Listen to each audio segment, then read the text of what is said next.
자, 이번 시간은 이제 정비법 관련한 주제 가지고 설명을 드리겠습니다. 우리 가조 자료 기준으로 보시게 되면 교재 180 몇 페이지야? 179페이지인가요? 여기서 정비 기본 계획부터 전체적인 그림 보도록 하겠습니다. 그래서 전체 절차를 보시게 되면 정비 기본 계획이라는 것이 있게 될 것이고요. 그 다음에 정비 계획의 수립, 그리고 정비구역 지정이라고 하는 거예요. 이게 이제 예비적인 단계가 되겠습니다. 그래서 정비구역 지정이 있게 되면 이때 정비사업이라는 것이 이루어지게 될 것이고요. 정비사업의 절차라고 하는 게 건설계획의 확정이라고 해서 사업시행 인가, 그 다음에 공급계획이라고 해서 관리처분 인가, 이런 용어를 쓰게 됩니다. 그래서 이 관리처분 인가가 떨어지게 되면 착공의 문제가 발생할 테고요.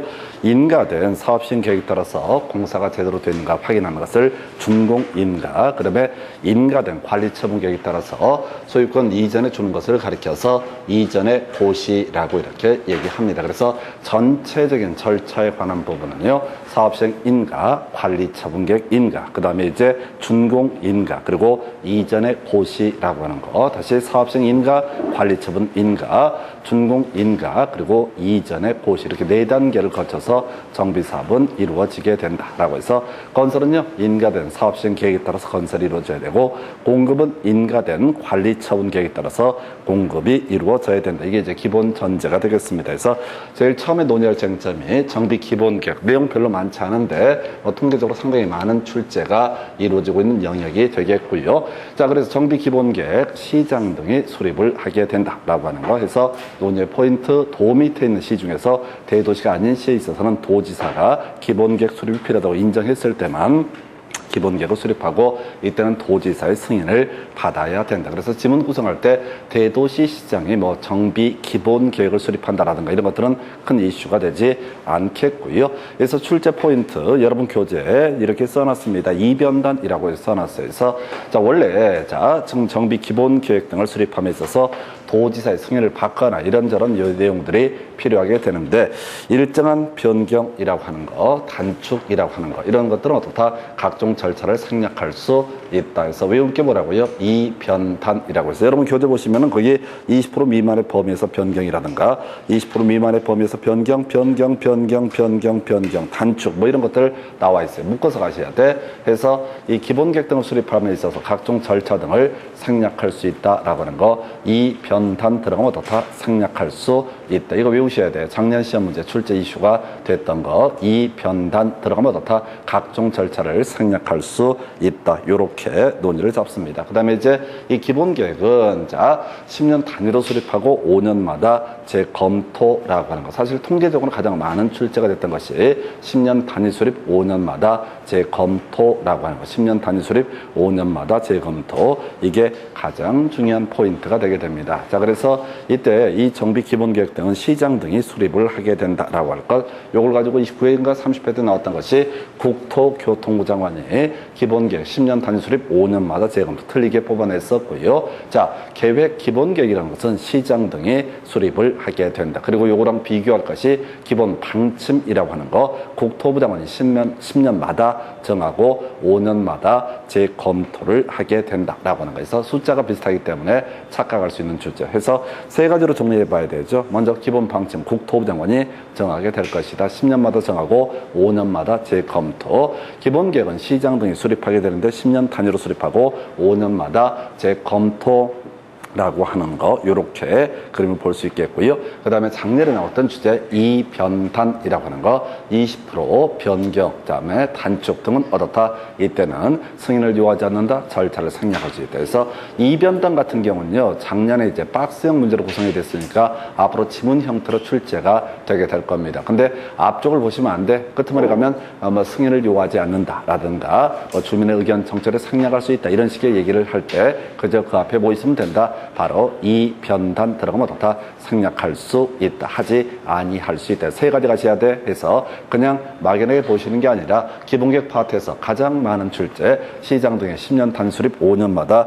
재검토라고 하는 것, 요거 하나 첫 번째 포인트. 두 번째, 기본 방침, 국토부 장관 10년마다 정하고 5년마다 검토하게 된다. 그리고 자, 점점점 생략할 수 있다. 절차를 거치지 아니할 수 있다라는 명제가 있으면 이변단이라고 하는 거. 요렇게 이제 가야겠고요. 자, 요거에 대응해서 정비 계획의 수립에 관한 주제가 나오게 됩니다. 그래서 이 구청장 등이 정비 계획을 수립을 하게 되는데 내용 별 필요 없고요. 여러분 자리에 나와 있는 것처럼 일변이라고 하는 거 제가 써놨죠. 그래서 10% 변경 나와 있죠. 10% 변경 이런 것은 어떻다? 각종 절차를 생략할 수 있다라고 해서 이변단이 출제가 됐으니까 정비 계획 관련해서 어떻다? 일변이라고 하는 것은 각종 절차 생략할 수 있다. 이것도 마찬가지야. 주민의 의견 청취 절차를 생략할 수 있다라든가 여러 가지 유형이 나올 수 있어요. 다 생략할 수 있습니다. 그래서 일변 들어가면 어떻다? 생략할 수 있다. 그래서 스토리를 이렇게 잡는 거예요. 정비 기본 계획 같은 경우는 스케일이 크니까 20% 변경 단축이라고 하는 거, 정비 계획은 스케일이 작으니까 일변이라고 하는 거, 이렇게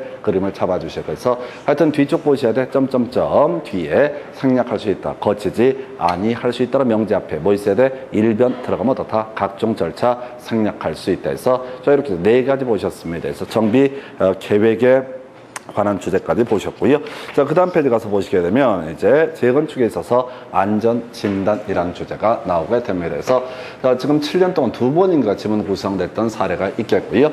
자, 일단 스토리 자체를 이렇게 가야 되죠. 정비 구역이라고 하는 거 지정돼야지 정비사업 할 수 있습니다. 스토리 자체가. 해서 정비사업은 뒤에서 보겠지만 주거 환경 개선, 재개발, 재건축 등으로 대비를 볼 수 있다. 해서 정비사업의 시행이라고 하는 거 정비구역 지정이 있어야 됩니다. 근데 안전진단, 재건축에 있어서는 정비구역 지정하기에 앞서서 안전진단이라는 절차를 거쳐야 된다. 그래서 이 안전진단이라고 하는 거 이것이 노후불량 건축물인가 아닌가를 확인하는 과정을 가리켜서 안전진단. 자, 이거 외울 거에 크게 최대 3개로 가게 되는 거죠. 출제 빈도가 떨어지니까 오히려 외울 양이 많습니다. 그래서 제일 먼저 안전진단 실시해야 된다라고 해서 그냥 이게 무조건 옳은 편이야. 그래서 원래 지금 정비 계획 수립하기에 앞서서 재건축에 있어서 미리 안전진단을 실시해야 된다. 이렇게 그림을 잡아야겠고요. 자, 그 다음에 이제 시험용으로 기억하실 거 안전진단의 신청이라고 해서 10분의 1이라는 숫자가 3개가 나옵니다. 그래서 동의요건 괄호기 문제로 출제할 때 10분의 1, 10분의 1, 10분의 1 이렇게 할 거라서 아마 박스형 문제 구성에서 괄호 안에 기역, 니은 뭐 이런 것들 올바르게 연결하시오. 이런 식의 문제 구성하면 10분의 1이라고 하는 게 출제 포인트가 되게 된다. 그 다음에 이제 지금 안전진단의 제외 대상에서 제일 중요한 단어예요. 제외라고 하는 것이 키워드가 되게 됩니다. 그래서 붕괴 사용금지, 진입도로 이런 거 나올 수 있어요. 근데 내용 의미 없고요. 끄트머리 다 옳게 써놓고 나서 안전진단 실시 대상이다 또는 제외 대상이다 이 싸움 붙이게 돼서 기억하실 것은 뭐라고요? 안전진단 제외 대상이다 해서 이미 무너져 버렸거나 붕괴 또는 무너질 우려가 있어서 사용금지가 필요하다라든가 또는 자, 세 번째 이슈가 진입도로라고 해서 나중에 이제 재건축 조합 설립할 때 정비구역 안에서 자, 주택단지 안에서 재건축이 있고요. 주택단지 아닌 지역의 재건축이라는 개념이 나오게 될 거예요. 자, 어찌됐든 간에 이 무너뜨릴 부분, 자, 바로 이때는 어떻다? 안전진단 대상에서 제외하게 된다 해서 붕괴 사용 금지 진입도로라고 하는 거 어떻다? 안전진단 대상에서 제외하게 된다. 붕괴 사용 금지 진입도로 어떻다? 안전진단 대상에서 제외하게 된다. 그래서 이제 앞으로 공부를 한다고 쳤을 때 이렇게 가셔야 돼. 안전진단 뜨게 되면은 첫 번째 10분의 1이라고 하는 거, 두 번째가 키워드가 뭐라고요? 제외된다라고 하는 거, 세 번째 키워드가 제의요라고 해서 자, 책에 이렇게 갔었죠. 자, 지금 시군구청장이 제일 밑에 있는 애죠. 그래서 시군구청장이라는 사람이 자, 뭘 하게 될 테고 자, 안전진단 결과서를 만들게 됩니다. 이걸 시도지사에게 보고 자, 먼저 자, 이 보고서를 제출하게 될 것이다. 자, 그럼 시도지사는 일정한 요건 하에서 전문기관에게 바로 검토를 의뢰할 수 있다. 그 다음에 이제 국토교통부 장관이라고 하는 거 바로 검토를 요청할 수 있다 해서 제의요라고 하는 거. 자, 다시 제출이라고 하는 거. 제일 막내가 시도지사에게 보고서를 제출한다. 자, 이 보고서를 제출받은 그 시도지사는 전문기관의 검토를 의뢰할 수 있다. 됩니다. 한편 자, 국토부 장관은 시도지사가 일처리를 안 하고 있으면은 뭘 할 수 있다? 바로 자, 검토를 요청할 수 있다라고 해서 재의요. 그래서 나중에 이제 공부하실 일이 별로 거의 없어 보이긴 하는데 하더라도 이걸 절대 텍스트를 꼬박꼬박 외우시게 되면은 거의 의미가 없어요. 보실 때만 알고 남는 게 아무것도 없어. 그래서 안전진단 뜨게 되면 10분의 1이라고 하는 거 제외한다. 그리고 세 번째 재의요라고 해서 제일 더러운 문제가 재의요가 될 텐데 이게 최근에 한번 구성이 됐어요. 그러면 나머지 제외한다. 전통적으로 가장 많은 출제가 됐던 것이 제외한다라는 개념이 있게 될 것이고요. 그리고 또 하나가 아직 안 나왔던 거 10분의 1, 10분의 1, 10분의 1에서 정비법은 다른 법보다 숫자를 좀 외울 게 좀 많죠. 상대적으로 숫자를 외울 게 많은데 10분의 1 제외한다. 그리고 또 하나가 재의요라고 하는 거 10분의 1 제외한다. 그리고 재의요라고 하는 거. 요걸 이제 외우고 들어가셔야 됩니다. 하여튼 정비법 어렵습니다. 양들이 겁나 많아가지고요. 이걸 읽어가다 보면은 아주 미쳐버릴 정도로 양들이 많아요. 그래서 요렇게 하나 보셨고, 자, 여기까지가 자, 지금 정비구역 지정 전 단계 다시 외우겠습니다. 정비 기본계획 하나, 둘, 자, 3개 됐나? 2개밖에 안 되는구나. 그래서 자, 일단은 10년 단위 수립 5년마다 재검토라고 하는 거, 그리고 이미 시험에 나왔던 거 이변단 점점점 하지 아니할 수 있다. 이게 이제 주민의 의견 청취를 생략할 수도 있고, 뭐 지방의 의견을 생략할 수도 있고, 도지사의 승인을 생략할 수도 있고, 하여튼 여러 가지 절차를 생략할 수 있는 게 뭐가 된다? 바로 이변단. 그래서 끄트머리를 먼저 보셔야 돼. 생략할 수 있다, 거치지 아니할 수 있다. 앞에는 뭐가 있어야 한다? 이변단이라고 하는 거. 요거랑 비교해서 국토부 장관이 정하는 건 방침. 10년마다 정하고 5년마다 재검토. 이게 기본계획, 기본 방침. 자, 그 다음에 이제 지금 정비계획 수립, 시장, 군수, 구청장 등이 담당을 하게 된다. 그래서 아까 1변 기억하셔야 돼. 1변. 스케일 큰 건 2변단. 그 다음에 정비계획은 1변 들어가면 좋다. 절차 거치지 아니할 수 있다. 이렇게 갑니다. 그래서 1변 하면 좋다. 절차를 거치지 아니할 수 있다. 이렇게 뼈대를 잡게 됩니다. 그리고 나서 지금 이제 안전진단 관련해서 다시 10분의 1. 자, 그 다음에 제외한다. 그리고 세 번째가 재의요라고 하는 거. 요렇게 설렁설렁 가셔야 돼. 그래서 나중에 정비법 같은 것을 공부를 하실 때도 실제 30분 이상 투자하게 되면 아무런 의미가 없어요. 그거는 그냥 그 내용을 이해하기 위한 그런 과정이고요. 그냥 무식하게 외우는 게 제일 싸게 먹힙니다. 자, 이런 식으로 해서 정비구역 지정을 위한 예비 과정 거쳤고요. 자, 정비구역 지정. 자, 시도지사, 대도시장이 지정한 데서 정비구역 지정함에 있어서 자, 효과라고 하는 거. 제일 첫 번째가 정비 사업의 시행이라고 되어 있습니다. 그래서 자, 이게 이제 학계론에서도 나오는 그런 이슈가 되겠습니다. 주거 환경 개선, 재개발, 재건축이라고 하는 거에서 이 주거 환경 개선이라고 하는 거, 저단이라고 하는 거, 저소득 단독주택 바로 치고 들어가셔야 돼. 읽으면 안 돼. 그 다음에 열상이라고 해서 재개발은 뭐가 된다?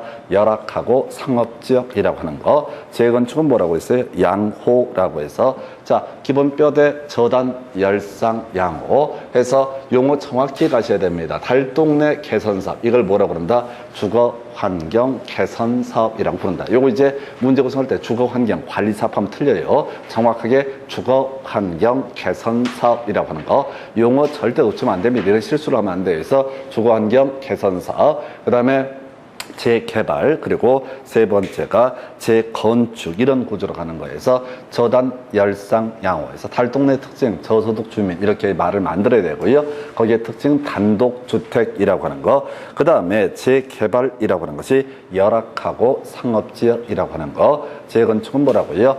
양호라고 하는 거. 해서 이걸 외우셔야 된다니까 나중에는 사실은 이렇게 이건 지금 만들어서 드리는 교재는 거의 사실은 기본서에 준하는 개념입니다. 이건 원래 이제 기본서에 준하는 그런 개념이고, 실질적으로 여러분이 정리하실 때는 메모하시면 돼. 그냥 자, 주거 환경 개선, 재개발, 재건축이라서 거기다 키워드만 저단, 열상, 양호 이렇게 이제 외우시면 되는 거예요. 자, 그리고 나서 시행 방식 요즘에 거의 매년 출제가 되고 있죠. 그래서 이걸 줄줄줄 외우는 게 아니라 일단은 우리 정비사업의 시행 방식 중심축이 되는 건 뭐가 된다? 관리 처분 계획 방식. 이게 핵심 이슈가 되게 돼요. 그래서 정비사업의 절차를 논하는 데 있어서 정비법에서는 관리 처분 계획에 관해서만 설명을 하게 됩니다. 그래서 이 관리 처분 계획 관련해서 다 관리 처분 계획 됩니다. 그런데 재건축 사업은 준주거적 상업지역 그리고 오피스텔 얼마 30%까지 공급할 수 있다라고 하는 거죠. 30회 때 나올 때는 준주거적 상업지역 외지역에서 이렇게 해서 또 틀리게 구성이 됐던 바가 있습니다. 다시 가셔야 돼. 세 가지 사업 다 공통적으로 뭐가 가능하다? 관리 처분 계획 방식이 가능하다. 그런데 그 중에서 오피스텔 준주거적 상업지역에서 가능한 것은 재건축에 한한다. 그래서 지난번 29회 때 구성할 때는 주거 환경 개선 사업에 있어서 오피스텔 30% 공급 이로 틀렸단 말이야. 그래서 그저 모든 얘기의 핵심 이슈는 뭐라고요? 관리 처분 계획 방식 이걸 갖고 한다고 나머지는 또 관리 처분 계획 되는데 유일하게 오피스텔 준주거적 상업지역에서 오피스텔 30%까지 끼워서 자 공급할 수 있는 것이 재건축 사업이다. 그러면 이제 나머지 방식 하나가 더 남아 있습니다. 환지 방식이라고 해서 다 환지 방식 됩니다. 그런데 유일하게 환지 방식을 채택할 수 없는 게 뭐가 된다? 재건축 사업은 어떻다? 환지 방식을 채택할 수 없다. 그러니까 이걸 이제 접근해 가실 때 저 개별 정비 사업 단위로 해서 이러이러한 방식이 있다 이렇게 외워버리면 끝이 없고요. 너무 힘들어지고 다 관리 처분 계획 된다. 그런데 재건축에서는 추가적으로 자 오피스텔 30% 준주거적 상업지역 이렇게 이제 가야 되겠고 자 그다음에 환지 방식 다 되는데 재건축에서만 어떻다? 환지 방식을 채택할 수 없다라고 이거 그렇게 외우셔야 된다고 그냥 막연하게 읽어버리면 작살납니다. 읽다 보면 얘기 자체 취해요. 그 외에 한 번 나왔던 것이 주거환경 개선 사업은 더럽게 방식이 많았어요. 그래서 그 많은 방식을 통칭하는 개념이 혼용 방식이라는 개념이 나오게 된다. 여러 가지를 섞어서 하는 방식을 뭐라고 한다? 혼용 방식이라고 하는 거. 이게 그동안 나왔던 문제 전부가 되게 됩니다. 그래서 이렇게 해서 정비사업의 대상 지역하고요. 시행 방식. 다시 갑시다. 저단 열상 양호라고 하는 것이 주거환경 개선사업. 그 다음에 그 중에서 저단이 바로 주거환경 개선사업. 재개발은 열상. 그 다음에 재건축은 양호. 사업 시행 방식을 가지고 문제 구성하면 다 관리 처분 계획 되는데 유일하게 오피스텔 준주거적 상업 쪽에서 분양할 수 있는 것을 재건축. 그 다음에 환지가 되는데 유일하게 환지가 되지 않는 것이 뭐가 된다? 바로 재건축 사업. 이걸 외우셔야 된다고 시행 방식 단위로 접근을 해야 되지 정비사업 단위로 그 방대한 내용을 외울 수는 없습니다. 그 외 마지막 주거환경 개선 사업에 있어서는 어떤 방식? 바로 자 지금 혼용 방식 여러 가지 방식을 섞어서 하는 걸 뭐라고 한다? 혼용 방식이라고 정의를 하게 됩니다. 그래서 그 정도 되겠고요. 그 다음에 이제 관련한 용어라고 하는 것을 봐야 되죠. 그래서 이게 통계적으로 제일 많이 다뤄졌던 주제가 되겠습니다. 바로 정비 기반 시설과 공동 이용 시설을 비교하는 문제. 해서 결국 이제 둘 중에 하나 좀 작은 걸 외워야 되는데 정비 기반 시설은 개수가 14개나 돼서 못 외우고요. 바로 공동 이용 시설에서 자 놀마자, 구세화수, 타거당 이렇게 외우자고 그랬습니다. 놀이터라고 하는 거, 그 다음에 마을회관이라고 하는 거, 공동작업장, 구세주는 화요일 수요일에 오신다 해서 구세화수, 구판장, 세탁장, 화장실, 수도라고 하는 거, 그 다음에 타가소, 어린이집, 경로당이라고 해서 자 놀마자, 구세화수, 타거당이라고 해서 놀마자, 구세화수, 타거당이라고 해서 놀마자, 구세화수, 타거당, 놀마자, 구세화수, 타거당. 없어 보여도 하셔야 된다니까 외우라니까요. 물론 그렇게 안 살았다는 걸 알고 있습니다. 우아하게 가족들하고 있으면 뭐 이제 뭐 다 알듯한 눈빛으로 아니야 이거 할 때는 똑같이 유치하게 유치원 가면요. 자 유치원 가면 뭘 해야 돼? 참새 짹짹 해줘야 됩니다. 우리 그 꼬맹이가 겁나 조숙해. 새끼가 겁나 조숙해서 수준이 안 맞아. 애들하고. 애들 수준이 낮아. 걔가 수준이 너무 높아. 그래서 나랑 맞먹어요. 나랑 맞먹고 뭐 시비를 걸어. 살살 뭐 꼬투리 잡아가지고 하여튼 개 수작을 하는데 문제는 걔도 유치원 갔을 때 참새 짹짹. 유치원 가면 사는 거야. 왜? 그래야지 따를 안다가니까. 그래서 다시 따라 하셔야 돼. 노을마자 구세 화수 타거당이라고 해서 노을마자 구세 화수 타거당. 저도 처음에 했을 때 되게 힘들었거든요. 몇 번 하니까 돼요. 노을마자 구세 화수 타거당이라고 하는 거. 이거 나중에 하실 때도 그냥 기계적으로 가셔야 돼. 이걸 생각을 하고 자시고 이걸 성질할 것이 아닙니다. 그래서 자, 공동 이용시설 하나만 외우셨어요. 노을마자 구세 화수 타거당이라고 해서 그 정도. 그 다음에 정비구역 지정의 효과 등 관련해서 개발 행위에 관한 주제. 자, 지금 25회 때, 29회 때인가 두 번 나왔었죠. 그래서 25회 때, 30회 때인가 하여튼 간에 이제 땅 생기고 건물 생기고 나무 생기고 1월 이상 물건을 쌓아놓는 행위도 다 허가를 받아야 된다. 그래서 건물 생기는 거 가설 건축물의 건축을 포함한 건축물의 건축이라고 하는 거. 그 다음에 땅 생기는 게 공유수면 매립하고요. 토지 분할이라고 하는 거. 그 다음에 지금 이제 나무를 심고 범패는 거. 자, 벌채와 식재. 대충 외우시라고 문장을 여러분 수준에서 이걸 다 외운다는 건 꿈 같은 얘기야. 제가 한 20년 하니까 외우거든요. 여러분 머리 갖고는 자, 최소한 15년 해야지 외울 수가 있어. 불가능해. 그래서 계속 단순화시켜야 돼. 자, 중목의 벌채와 식재라고 하는 거. 그리고 그냥 벌채나 식재 들어가 있으면 허가 대상이다.